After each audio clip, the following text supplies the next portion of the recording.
त्यो जब्बर चट्याङलाई यो घरबाट निकाल्नै पर्छ। मलाई माफ गरिदिनुस् प्लिज प्लिज मलाई माफ गरिदिनुस् न। गर्दिन।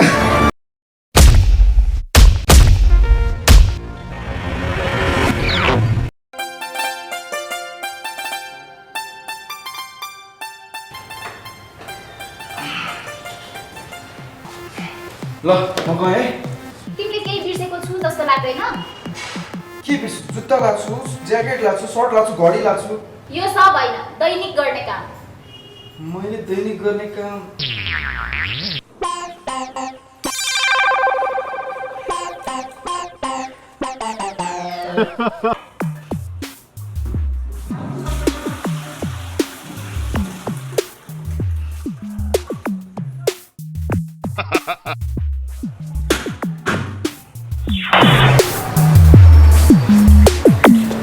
अब त सबै काम सक्यो होला नि। जाउँ कि म अफिस?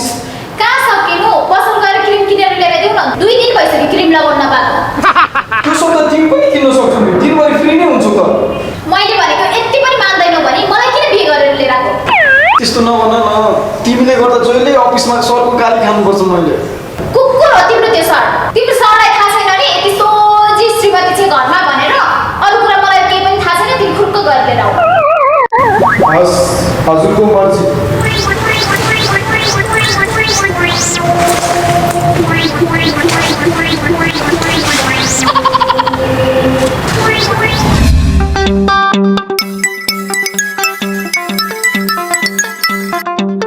Hello sir.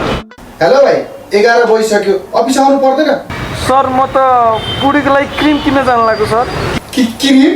11 बजिसक्यो तिमी अफिस आउनु पर्दैन? सधैँ ढिलो आउँछौ। अफिसमा ढिलो हुन्छ, सरले गाली गर्नुहुन्छ भनेको तपाईँलाई धरि कुकुर भन्छ सर त्यसले त। कुकुर रे? खुर्क न भाइ, अफिस आऊ। यहाँ बसेर कुरा गरौँला। कहीँ जानु पर्दैन। के हो भाइ, जहिले तिमी काममा ढिलो आउँछौ? तिम्रो अहिले समस्या चाहिँ के हो? के भन्नु सर, बुढीले दिक्क लगाइसक्यो। भाँडा माझ्नेदेखि लिएर घर सफा गर्ने, टोइलेट सफा गर्ने सब काम मैले गर्नुपर्छ।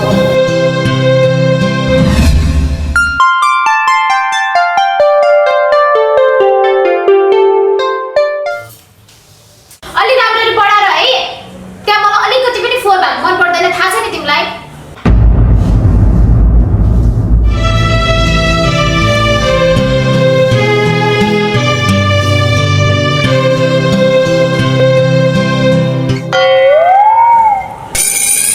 होइन के हेरेको? छिटो पढाएर न, अझ त्यत्रो भाडा माझ्नु बाँकी छ।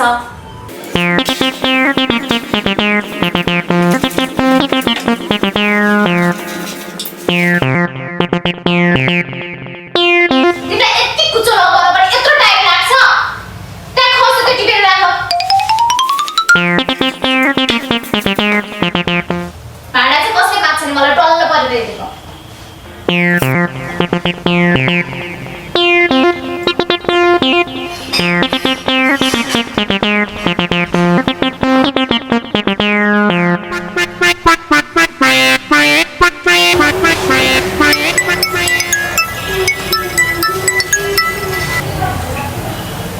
हेलो।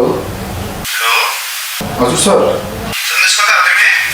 म सर मलाई थाहा छैन। पहिला खुर्क घरको काम सिद्धौ। एकछिन ढिला भएर केही पनि हुँदैन ल तिम्रो अफिसमा।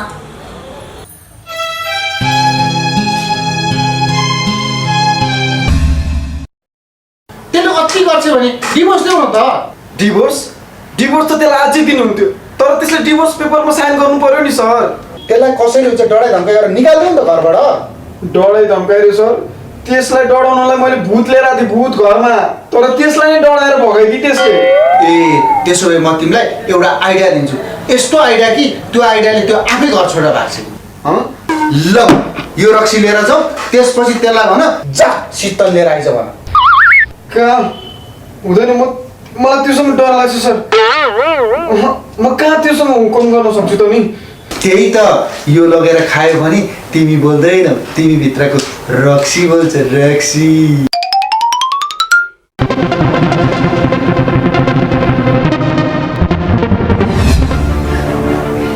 मलाई माफ गरिदिनुस् प्लिज प्लिज मलाई माफ गरिदिनुहोस् न। गर्दिनँ। तैँले मलाई घरको काम गराउने होइन तँ यो घरबाट निस्किया। मलाई माफ गरिदिनुहोस् प्लिज। अबदेखि म घरको सबै काम गर्छु, लुगा धुन्छु, भाँडा माझ्छु, कुचो लगाउँछु, सबै काम गर्छु। खाना पनि भइपुगोस् प्लिज, मलाई ननिकालोस् प्लिज। नाइ निस्किहाल्यो घरबाट। मलाई यो घरबाट ननिकालोस् प्लिज। निस्किहाल। यहाँ निस्किया प्लिज मलाई ननिकालोस्। निस्किहाल।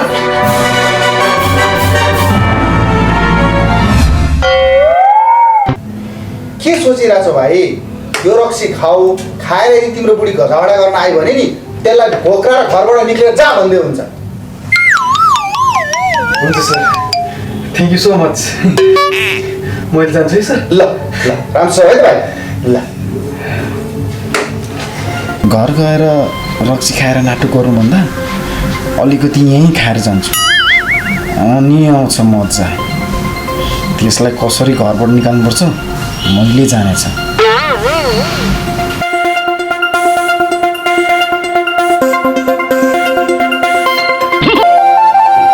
बसन्ती, ओइ बसन्ती, आइज।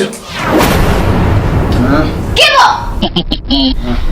ओ माय गॉड, तिमीले रक्सी खाएर आको? खाएर आएको लिएर नै आएको छु। जा मेरो लागि शीतल लिएर आइज, म टोइलेट गएर आउँछु।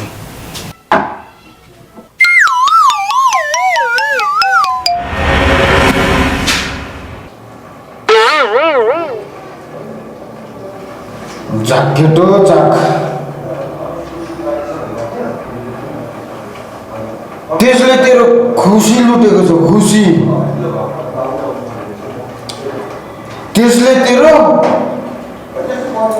निन्द्रा लुटेको छ। निन्द्रा त्यसलाई यो घरबाट निकाल्नै पर्छ।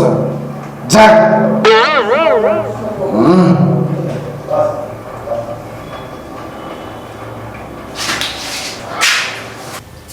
ओइ तैँलेसम्म यहीँ छस्?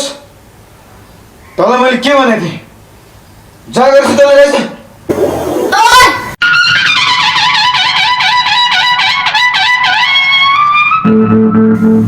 शीतल तँलाई चाहिएला, मलाई चाहिँदैन। यत्तिकै पिउँछु म। यो के गरेको तिमीले?